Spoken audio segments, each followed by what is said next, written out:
Are Kadai destroyers any good? This is not the true question. The true question is, what are they good at? I mean, the knock on them isn't as awful as against the Fireborn, but they're still considered of limited utility for a tier 5 unit. So I tested them and dug deeper. Please like, subscribe, and consider donating through my Ko-fi page. I need your support out there.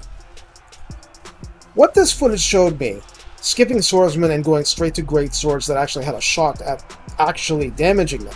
Destroyers do a lot of damage in a long fight, and there's still the slap, stop hitting yourself effect from Blazing Body, which in a mosh pit mitigates somewhat the destroyers having a relatively low melee defense. I mean, it's part of the design. They want to get hit to a point. But how much did the greatswords really hit them? Honestly, it took a long time for these destroyers to get morale shocked once their HP went under 50%. The damage added up on both sides, but most of what we see here is the spectacular amount of disruption that occurred. Greatswords can't hit anything if they're on their butts. Let's take a step back. Destroyers are basically the Big Daddy version of the Kadai Fireborn. More armored, slightly faster, much larger, a single entity with tons of HP. Frenzy as long as they stay above 75% HP. Yeah. How long will that be? And the same vulnerability to being annihilated once the morale breaks. They're still a lot better at being isolated, but like I asked in the Fireborn video, why would you want to isolate your units? I mean, over the long haul in a drawn-out melee fight, why? The damage profile differs a lot from, let's say, the Skullcracker. The Skullcracker is basically a super chariot, but its single target damage is only 200. Even though that 200 is heavily oriented toward armor piercing, it's even more disruptive in a melee than the Destroyer, but the damage it does to a single entity is so much lower. The Destroyer has a full 680 damage out of the box, 500 of which is armor piercing. But this General of the Empire is extremely difficult for 2 Destroyers to Lord Snipe because every time they knock him down, he's immune to damage again. I even had some Goblin Laborer chaff to at least slow the Greatswords down a little, and it didn't really help. I mean, I grant that they're Goblin Laborers, but still. Later on I tested against some Reiksguard and a single unit of normal Demigryph Knights, and with Chaos Dwarfs holding the formation somewhat, it's interesting, but is to say the Destroyer is an equal opportunity armor-piercing monster. It has no preference for infantry. Basically, in the end, the Destroyer will damage. It'll certainly help out a lot against single-entity monsters like a Giant, or maybe a Mounted Lord, but it's so big, focusing on one target is inherently difficult. These animations are meant for what I mentioned earlier, disruption. Yes, it's doing damage, but the damage is there to help its real job, which is, like the Great Taurus in theory, make enemies blob up around you, damage them while they hit you, and pin them down for friendly forces to do stuff against. If you're wondering how Destroyers can win a battle for you on their own, that's silly. Yes, one-man doomstacks exist, but they're Lord doomstacks. No single monster ever wins a battle on its own. It's asking the wrong question. Like I said, this is like combining the jobs of a Fireborn with a Skullcracker.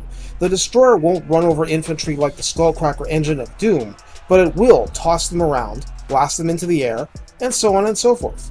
It will chew into whatever it manages to hit. Lord, Hero, Monstrous Beast, Cavalry, Monster, Archers. It will inflict terror. It does magical and fire damage, just like Fireborn and Infernal Firesword. Everything you did to increase damage for those troops, use here. Finally, there's no reason to use Destroyers in isolation, and I think that's the worst use of them by far. I tried using Fireborn and a single Destroyer, and the results were fine. The biggest problem remains that they're not Lord sniping units, and a simple melee Lord gives them fits, but that's typical. Drop a Flamestorm? Destroyer doesn't care. Burning Head? Doesn't care. Hell Hanma! Doesn't care. Blunderbuss Volley? Might care if they're doing tons of friendly fire. How about Masked Hobgoblin Archer Fire? That's flaming damage, and it's also physical. The Destroyer will resist a lot of it. How about messing up a formation that's engaged with Sneaky Gits? Sneaky Gits don't attack quickly, but they inflict poison as a contact effect. It's the only easy source of poison in the entire roster. You just extended the staying power of both units.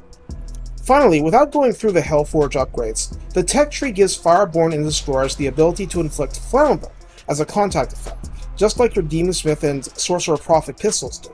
That helps them and helps the rest of your army as long as your unit is rank 7 or above. And it should be, right? It should be. The destroyer is not a destroyer of armies on its own. Instead, it is a challenge. Ignore me, and I will crash and burn at will. Stop me, and you are tar-pitted. Watch me, and I will throw your infantry around like ragdolls. Shoot me, and you are not shooting at something else. What am I? You're a valuable tool in a combined arms force. That's right. One last thing, because this goes back to my Armed Demon assessment. Kill counts aren't the only mark of a unit when it inflicts terror rout.